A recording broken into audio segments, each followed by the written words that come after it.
నమస్తే, welcome to Liya news. ఆంధ్రప్రదేశ్లో రైతులు గత 2 రోజులుగా యూరియా అందక ఇబ్బందులు పడుతున్నారన్న ప్రచారం బాగా జరుగుతోంది. ఇది ఒక్క ఆంధ్రప్రదేశ్లోనే కాదు, 2 తెలుగు రాష్ట్రాల్లో కూడా ఇదే పరిస్థితి కనిపిస్తున్నట్టు తెలుస్తోంది. అయితే ముఖ్యంగా ఆంధ్రప్రదేశ్లో మాత్రం వైసీపీ దీన్ని కూటమి ప్రభుత్వం ఫెయిల్యూర్గా చూస్తోంది. అయితే దీనిపైన చంద్రబాబు గారు స్పందించడం, ఇది బ్లాక్ మార్కెట్కి తాళిపోకుండా అలాగే రైతులకు త్వరితగతిన అందేలాగా చర్యలు తీసుకోవాలని చెప్పి దీనిపైన ఆయన ఆదేశాలు కూడా పాస్ చేయడం జరిగింది. దీని తర్వాత మరి పరిస్థితి ఏ విధంగా ఉంది, నిజంగానే రైతులు యూరియా కొరతతో ఇబ్బంది పడుతున్నటువంటి పరిస్థితి ఇప్పటికీ ఉందా? ఈ విషయాలు తెలుసుకుందాం. మనతో పాటు ఉన్నారు సీనియర్ జర్నలిస్ట్ దుర్గా కుమార్ గారు. నమస్కారం సార్. నమస్తే అమ్మ గౌర్ధని, మన లియో వీక్షకులు. సార్, యూరియా కొరత 2 తెలుగు రాష్ట్రాల్లోనూ కనిపిస్తున్నట్టు తెలుస్తోంది. అయితే దీనిపైన ఎంత త్వరగా స్పందించారు, రైతులకు ఏ విధంగా సహాయపడ్డారు అన్నదే ఇంపార్టెంట్. అయితే ఎప్పుడైతే ఈ విషయం బాబు గారి దృష్టికి వెళ్ళిందో ఆయన వెంటనే దీనిపైన అధికారులను అలర్ట్ చేయడం కావచ్చు, యూరియా అందేలాగా చూడమని కూడా చెప్పడం జరిగింది. సో ఇప్పుడు ప్రస్తుతం పరిస్థితి ఏ విధంగా ఉందంటారు? ఇప్పుడు మీరు అన్నట్టు 2 తెలుగు రాష్ట్రాల్లోనూ ఈ కృత్రిమ కొరత సృష్టించడానికి జరుగుతున్న ప్రయత్నాలు ప్రభుత్వాల దృష్టికి వచ్చినాయి. యాక్చువల్గా గతంలో అంటే మా చిన్నప్పుడు ఎరువుల కొరత కొంత ఉండేదేమో కానీ ఇప్పుడు ఈ యూరియా కానీ ఎన్ఏపి కానీ అమోనియా కానీ ఇతర ఫాస్ఫేటు లేకపోతే గ్రోమోర్ లాంటి సమ్మిళితమైనటువంటి ఎరువుల సరఫరాకి పెద్ద కష్టమేం లేదు. కేంద్రం కూడా చాలా భారీ ఎత్తున రాష్ట్రాలకి కావాల్సిన సరఫరాలని ఇస్తుంది. కాకపోతే ఏమవుతుందంటే ఇవి కొంతమంది ప్రైవేటు డీలర్ల గోదాముల్లోకి జారటం వలన వాళ్ళు కంట్రోల్ పెట్టేసి పరిమితంగా రిలీజ్ చేస్తూ మార్కెట్లో బ్లాక్ మార్కెట్ని ప్రోత్సహిస్తున్నారు. ఇది కొంతకాలంగా కొన్ని ప్రాంతాల్లో జరుగుతున్న మాట వాస్తవం, కానీ అది నిజమైన కొరత అయితే లేదు. ఇప్పుడు ఈ ఖరీఫ్లో 31 లక్షల టన్నుల రసాయనిక ఎరువుల అంటే అవసరం ఉంటుందనేది ఒక అంచనాకు వచ్చారు. ఇవాళ వ్యవసాయ శాఖ మంత్రి కింజరపు అచ్చెన్నాయుడు గారు కూడా దాని మీద ఒక స్పష్టత ఇచ్చాడు. ఒక 21 లక్షల దాకా ఆల్రెడీ మార్కెట్లోకి రిలీజ్ అయిపోయింది. ఇంకా 10 లక్షల టన్నులు మాత్రం రావాలి. అట్లాగే కేంద్రం నుంచి హామీలు ఉన్నాయి, అవి కూడా డ్యూ కోర్సులో వస్తున్నాయి. దీనితో పాటు రాష్ట్ర ప్రభుత్వం యూరియాతో పాటు ఎన్ఏపి ఎరువులు అంటారు, అంటే అవి మిక్స్డ్గా ఉంటాయి. అంటే ఒక 17% కొంత 17% నత్రజని అవే అన్నమాట, అమోనియా. వీటికి సంబంధించిన ఇవి కూడా ఎంత అంచనా కావాలో అంత మా దగ్గర ఉంది, మేము సరఫరా చేస్తున్నాము. మేము వ్యవసాయ శాఖ అధికారులని, విజిలెన్స్ అధికారులను కూడా అలర్ట్ చేస్తున్నాము. రెండోది, ప్రైవేటు మార్కెటింగ్ ద్వారా కాకుండా, ఎక్కువ డీలర్లకు కాకుండా మార్క్ఫెడ్ ద్వారా ఎక్కువ రిలీజ్ చేసేటట్టుగా కూడా మేము ఆదేశాలు ఇచ్చాం. మార్క్ఫెడ్ అనేది రైతు కోఆపరేటివ్ సొసైటీ, అది డిస్ట్రిక్ట్ మార్కెటింగ్ కమిటీ కింద పనిచేస్తుంది. మార్క్ఫెడ్ రైతులకు కావాల్సిన ఇలాంటి ఎరువులు, క్రిమిసంహారక మందులు అన్నీ కూడా సప్లై చేస్తాయి. ఆ మార్క్ఫెడ్ ద్వారా వస్తే ఏంటంటే అది ప్రభుత్వ రంగ సంస్థే కాబట్టి బ్లాక్ మార్కెట్ జరగడానికి అవకాశం ఉండదు. ఇంకోటి ఏంటంటే, ఇవాళ చంద్రబాబు నాయుడు గారు లాగా కనుక ఆ సమీక్షా సమావేశం పెట్టి వ్యవసాయ శాఖ అధికారులని, విజిలెన్స్ అధికారులని, రెవెన్యూ అధికారులని, సంబంధిత శాఖల అధికారులని ఎప్పుడైతే అలర్ట్ చేశారో ఇంకా ఎట్టి పరిస్థితుల్లోనూ ప్రైవేట్గా బ్లాక్ అమ్మటానికి ఎవడో సాహసం చేయడు. ఇప్పుడు దాకా జరుగుతుంది ఏంటంటే, ప్రైవేట్ మార్కెట్ల మీద వీళ్ళకి, షాపుల మీద వీళ్ళకి ఇది లేకపోవటం, అధికారం లేకపోవటం, దృష్టి కూడా లేకపోవటం, ఎవడిష్టం వచ్చినట్టు ఆడు అమ్మేసుకుంటున్నారు.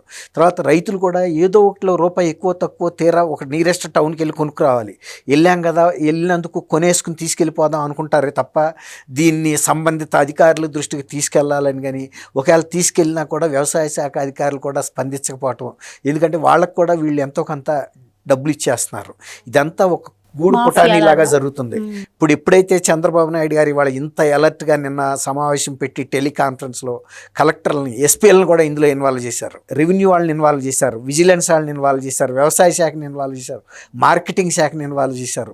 వీళ్ళందరినీ అలర్ట్ చేసేటప్పటికి ప్రైవేట్ డీలర్ ఎవ్వడు కూడా బ్లాక్ మార్కెట్ చేయడానికి సాహసం చేయడు. ఒకవేళ కనుక అట్లా చేశారనుకోండి, మొత్తం సీజ్ చేసుకునే అధికారం మార్కెటింగ్ కానీ, వ్యవసాయ శాఖ అధికారులు కానీ, విజిలెన్స్ అధికారులకు ఉంది. వాళ్ళు సీజ్ చేసేసుకుని స్పాట్లో గవర్నమెంట్ నిర్ణీత ధరలకి రైతులకు అమ్మేసేయచ్చు స్పాట్లో. ఇంకా అసలు ఏమీ వాళ్ళ గురించి ఆలోచించాల్సిన అవసరం లేదు. రెండోది, ఇంకోటి ఏంటంటే, అసలు ప్రైవేట్ డీలర్ల దగ్గర ఎంతెంత స్టాక్ ఉందో కూడా ఇప్పుడు బయటికి తీయమని అడిగారు. అవును, అసలు అది బయట పెట్టండి.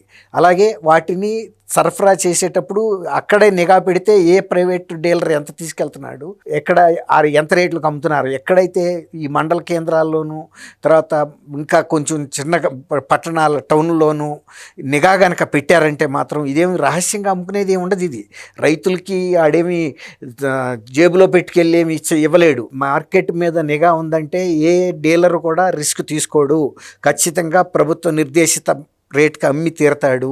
ఇంకోటి ఏంటంటే ఇవాళ ఇవన్నీ కూడా ఆయన కూడా ఇంకోటి చెప్పాడు, మార్క్ ఫెడ్ ద్వారా కూడా ఎక్కువ ఇవ్వండి, ప్రైవేట్ డీలర్స్కి ఇవ్వద్దని ఆయన చెప్పాడు. గోదాముల దగ్గర అంటే భారీగా హోల్సేల్ గోదాములు ఎక్కడైతే ఉంటాయో అక్కడ వ్యవసాయ శాఖ అధికారులు కూర్చుని అక్కడి నుంచి బయటికి వెళ్ళే స్టాకుని రాసుకుని ఏ డీలర్లకి ఎన్ని టన్నులు వెళ్తుంది, ఎన్ని మెట్రిక్ టన్నులు ఇప్పుడు ఇక్కడ నుంచి డిస్పాచ్ అయిందని చెప్పిన తర్వాత అక్కడికి ఇన్ఫామ్ చేస్తారు, పలానా డీలర్ ద్వారా ఇప్పుడు పలానా కేంద్రానికి వస్తున్నాయి ఇన్ని టన్నులు.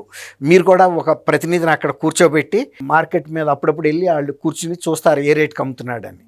ఆ రైతులకు కూడా వాళ్ళు చెబుతారు లోకల్గా, మీరు ఎంతకన్నా ఎక్కువ రేటు పెట్టి అమ్మటానికి వీల్లేదు, హోల్సేల్ డీలర్ నుంచి రిటైలర్కి ఎంతకు వస్తుందో చూసుకుని మార్జినల్ ట్రాన్స్పోర్ట్ ఛార్జెస్ కలిపి వేసుకోవచ్చు.